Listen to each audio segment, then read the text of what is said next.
Hi everyone! This is Camille, your Filipina homemaker in Minnesota. Ang vlog natin for today is about the reason why I'm vlogging and bakit ngayon lang. Pero bago yon, gusto ko munang malaman nyo kung bakit Camille in MN yung YouTube channel ko. Camille kasi yun ang pangalan ko.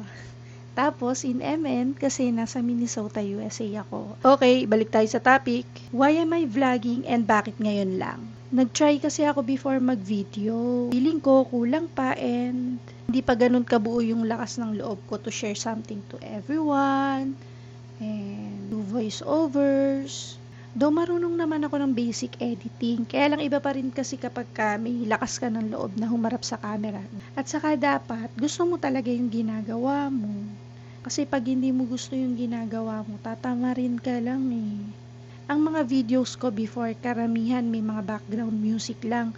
Tapos sa Facebook pa ako nag-upload.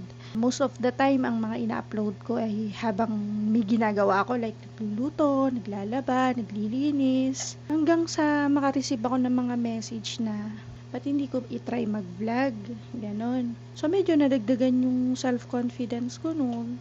Pero happy na ako noon, nag-upload pa lang ako sa Facebook. Masaya na ako na nagpo-post ako, ganon. Tapos, nag-iisip ako, kung mag-vlog ako, ano naman i-content ko eh. Lagi lang naman ako nasa bahay.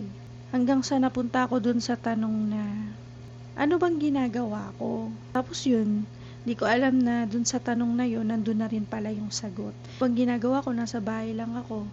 Homemaker ako. So yun na lang i-content ko. Kung anong ginagawa ko habang nasa bahay ako. Phone lang gamit ko nung umpisa, tapos nagulat ako nung sinabi ni Pat na may Christmas gift daw siya sa akin. Tapos nung pinakita niya, vlogging camera. So ako, sobrang excited ako nung sinabi niya yun.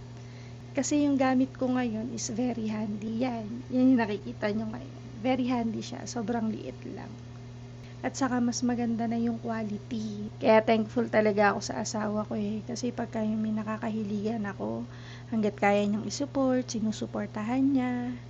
Parang yung mga magulang ko lang nasa poder pa nila ako. Shoutout sa inyo, Mommy and Daddy. More on kwentuhan lang talaga tayo today. Again, this is Camille, your Filipina homemaker in Minnesota. Thank you for watching!